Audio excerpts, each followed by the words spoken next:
시청자 여러분 안녕하세요. 아태민 경제TV입니다. 아태민 종목 분석. 오늘은요 332번째 시간으로요. 야, 정말 장쾌한 주가 상승을 보이는 에코프로를 한번 살펴보겠습니다. 또 어떤 내용이길래 이 회사 주가가 이렇게 강한지 한번 살펴보도록 하겠습니다. 자, 우선 여러분들 다 아시겠지만 네이버 카페 아태민 검색어 제 카페 나오고요. 네, 여기 들어오시면 데일리부터 에코프로 리포트부터 전부 다 제가 쓴 거니까요. 네, 참고하시면 주식 투자에 큰 도움이 되실 겁니다. 자, 에코프로 한번 들어가 볼까요?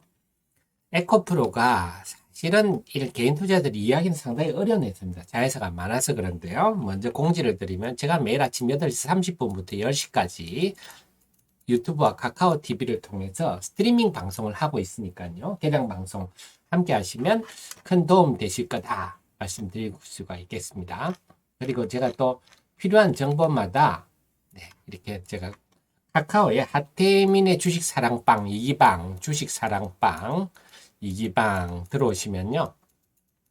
네, 필요한 정보들을 하태민의 주식사랑방 2기방 699분 계신데 여기 들어오시면 제가 필요한 정보마다 제가 알려드리고 있습니다. 입장 번호는요 5874입니다. 이게 또 가입해 두시면 도움이 많이 되실 겁니다. 자, 자회사들이 이해하기 힘들다는 게 뭐냐면 자회사들이 지주회사입니다. 지주회사이기 때문에 당연히 자회사 지분을 가진 12개 자회사를 거느리고 있는데 에코프로 비하면 당연히 아는 회사인데 이것만 있다면 에코프로는 별로 매력 있는 회사는 아니다. 이렇게 볼 수가 있습니다. 그런데 비상장 자회사들이 다들 매력이 있군요.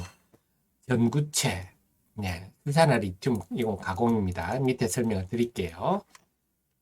에코프로 HN 요건 상장사입니다. 에코프로 CNG 폐배터리 재활용 지금 다 걸려 있네요. 그래서 이 회사들이 지금 주가에 상당히 프리미엄이 있는데 이게 얼마나 가치 있는 회사들인지 한번 살펴볼까요? 자, 그렇게 보신다면 에코프로 이노베이션부터 보겠습니다. 에코프로 이노베이션을 다들 조금 착각하시는데요. 이 회사는 수산화 리튬을 구매해서 가공하는 회사입니다. 가공하는 회사는 지금 미래나노텍 같은 게 대표적이죠. 미래나노텍도 요즘 주가 많이 오르지 않습니까? 수산화 리튬을 구매해서 결국 미세 가공한다. 이렇게 보시면 됩니다. 그래서 수산화 리튬을 초고순도, 배터리급 초고순도 수산화 리튬을 생산하지는 못하고 있어요. 그 기술을 확보하지 못하고 구매해서 가공해서 에코프롬에 공급하는 그런 회사입니다. 그렇군요. 그래서 물론 이제 정제 기술도 확보하려고 애를 쓰는데 아직은 알려진 바에 의하면 황이라든지 이런 불순물을 제대로 잡지 못해서 배터리급 초고순도 수산화 리튬은 아직은 생산하지 못하고 있다. 그래서 에코프로 이노베이션은 미래나노텍 같은 성격의 회사다. 이렇게 이해하시는 게 맞고요. 그다음 에코프로 머티리얼즈 요거는 이제 상장을 추진 중이다 하고 최근에 기사가 냈는데 이건 뭐냐면 전구체입니다. 전구체란 거는 뭐냐면 작은 금속 알갱이다 생각하시면 돼요. 그래서 전구체 금속 알갱이가 막 모여서 여기에다가 수산화 리튬을 같이 녹여가지고 크게 이게 이제 소위 말하는 양극 활 물질이 되는 겁니다. 그래서 이 양극 활 물질의 바인더, 도전제 이러면 양극재가 되는 거죠. 네, 그래서 이 작은 알갱이가 있는데요. 예를 들어서 이제 전구체를 조금 설명을 드리면 NCA 전구체다 한다면요.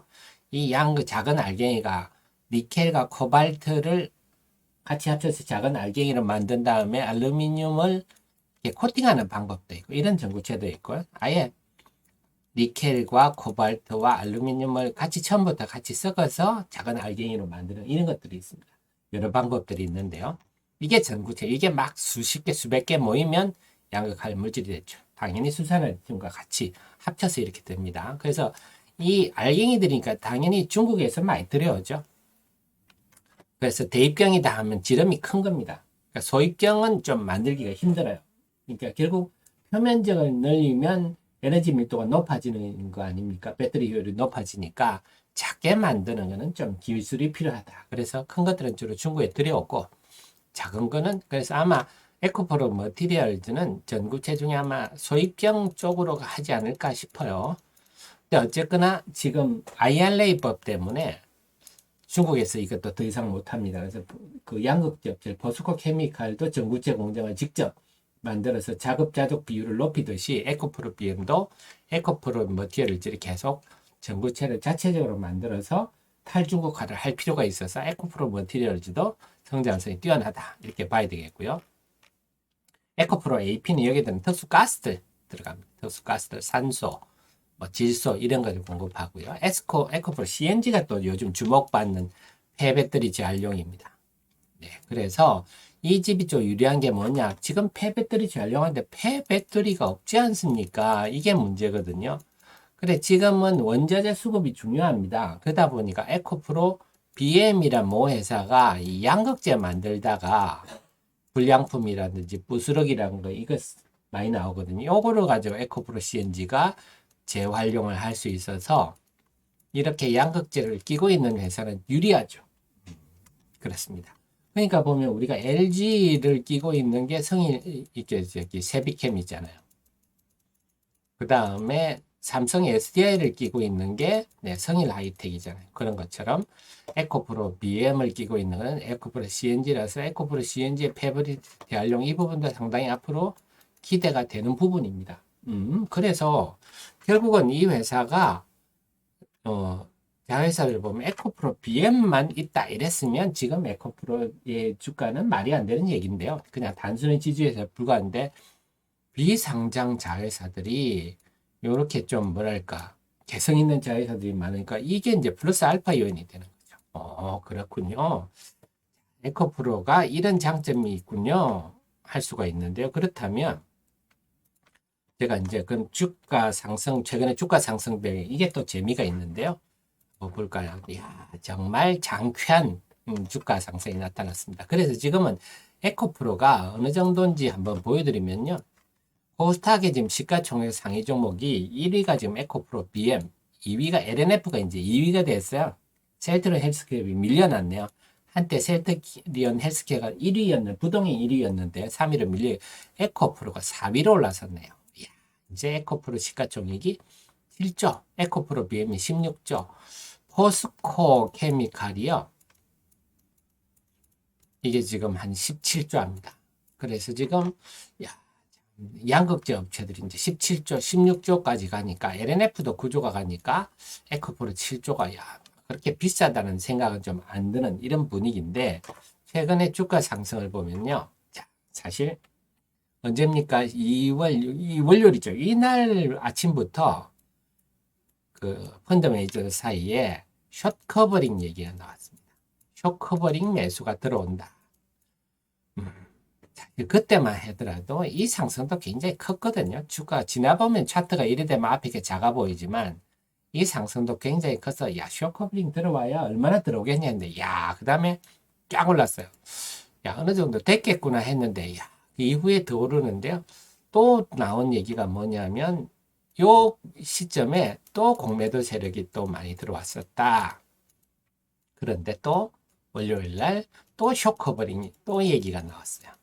그래서 이 종목은 이 공매도 세력들이 사실 그 작년 12월에 공매도 테슬라 주가가 말을 해주거든요. 테슬라가 작년 12월에 이 폭락을 하면서 주당 100달러, 올 초에 주당 100달러가 무너지는 만에 얘기 나왔지 않습니까? 중국에서 안 팔리고 재고가 사상 최고고 이런 얘기 나오면서 했는데 올해 특히 우리 설 연휴 기간에 확 뛰었어요. 이때 이제 요게 굉장히 이제 의미 있는 흐름이 돼버려가지고 우리 설 연휴 지나서부터 이제 움직이기 좀 시작했거든요. 그래서 2월 전부터 본격적으로 반응되는데 테슬라의 공매도 세력이 여기서 날린 게 5조가 날라갔다 그럽니다. 고소하죠. 그래서 5조가 피해를 봤다 그러는데요. 그러면서 1월 하순부터는요. 미국 증시에서도 숏커버링 장세가 막 나타났다. 그래서 나스닥이 1월 하순부터 강세를 보인 배경이 숏커버링 장세가 굉장히 크다는 겁니다. 그게 우리나라에도 나타났다 하는 건데요. 에코프로, BM, LNF, 나노신소재, 대주전자들 이게 숏커버링 5인방이라 할 수 있는데요. 그래서 이 상승 배경에는 그 테슬라의 강세에 대한 영향도 있었지만 쇼커버링도 상당히 역할을 했다 볼 수가 있습니다. 그래서 지금 주가가 쇼커버링에 따라서 주가가 좀 이 뭐 시가총액 4위까지 올라지는데 그럼 앞으로 어떻게 될까요? 결론은 참 어렵습니다. 적정 주가는 측면에 참 어려운 게 뭐냐면 제가 말씀드렸듯이 이 종목이 좋게 보면 좋게 보고 또 아니면 아닌 게 어쨌거나 이 에코프로 BM이란 부동의 양극재 회사도 있지만 에코프로 머티리얼즈 전구체 회사 CNG 폐배터리 재활용 수산화 리튬 미세 가공 뭐 이제 수산화 리튬 정제 기술도 개발하고 있겠죠. 이런 비상장사 매력이 있어서 그 지금 에코프로 BM이 지금 시총이 16조인데 에코프로 BM도 갖고 있지만 나머지 비상장사도 이렇게 매력적인데 7점은 싼 거 아니야? 이렇게 얘기해도 할 말이 없어요. 그런데 또 반대로 그렇다 치지만 최근에 주가 상승이 또 너무 큰 거 아니야? 지금 연초에 지금 2월 초만 해도 12만 원짜리가 지금 28만 원이 됐어. 100% 이상 올랐는데 이건 너무 심한 거 아니야? 그것도 또 일리가 있어요. 그 지금 주가는 상당히 판단이 어렵습니다. 근데 수급도 마찬가지입니다. 수급도 보면 외국인들이 이건 쇼크버링이라 보거든요. 2월 3일 이때부터죠. 2월 3일 이날부터 외국인이 사기 시작했어요. 그래서 외국인들은 이때부터 쇼커버링이 본격적으로 나타나고 있어서 근데 2월 15일까지 외국인이 샀습니다. 기관이 들이다 팔았어요. 그래서 이때 판 기관들 되게 속상하겠죠. 기관들이 이 기간에 집중적으로 팔았거든요.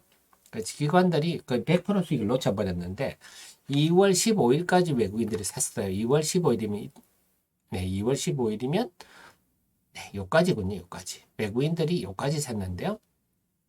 주로 이 기간에 집중 사고 여기까지는 외국인이 샀는데 그 이유는 외국인이 팝니다. 2월 16일부터는요. 2월 16일 이날부터는 다시 외국인이 팔기 시작했어요. 이날부터. 이 기간 동안 외국인이 많이 팔았어요. 그런데 또 이때 산 게 쇼크버링이 들어온다. 또 쇼크버링이 들어왔다 그러거든요. 어쨌거나 지금 지금 흐름으로 봐서는 기관들이 진짜 이익 실현 매물도 있지만 우리 기관들도 공매도 많이 합니다. 그래서 공매도 쳤다가 지금 코피가 터진 기관도 많아 보이는데요. 그래서 어쨌거나 이 이상에서는 외국인도 안 사고 기관도 굉장히 많이 파는 국면인데 주가는 더 올라가니까 참 판단이 힘드네요. 그러니까 결국은 보면 지금 공매도 세력이 지금 코피가 터지는 과정이라서 더 나타나는 국면도 있고 좀 전에 말씀드렸듯이 우량 자회사들이 감안할 때 7점은 싼 거 아니야? 이 논리도 타당성이 있습니다. 그래서 결론적으로는 빠른 대응이 불가피하겠다. 그래서 만약에 이 에코프를 지금 보유하고 있습니다. 나는 갈 때까지 가볼래요. 이런 마음으로. 그리고 예를 들어서 나는 이 가격이 무너지면 24만 원이 무너지면 나는 그때 팔게요. 이런 마음을 갈 때까지 가보자. 이런 것도 있겠고요. 여기서 만약 신규 매수를 한다 하면 나는 좋아. 나는 7% 무너진 손실을 보면 아니면 5% 손실을 보면 나는 손절매 한다. 이런 마음으로 편성하는 방법도 방법이겠다. 이렇게 정리할 수가 있겠습니다. 그래서 결론적으로 적정 주가 측면에서는 계속 자회사가 개성 있는 회사들이 있어서 이게 비싸다 싸다 판단하기는 힘듭니다. 그렇다면 우리가 수급에 따라 발빠른 대응을 하는데 외국인들은 일단은 주가 측면에서 24만 원 선 정도부터는 안 사고 있다. 하는 걸 염두에 두시고 수급에 따라서 내가 원칙을 정해서 발빠르게 대응하는 게 최상의 방법이 아닌가 이렇게 생각이 됩니다. 기업 내용을 아시면서 대응하시면 되겠습니다. 도움 되셨으면 좋아요 눌러주시고요. 저는 다음 이 시간에 또 뵙겠습니다. 고맙습니다.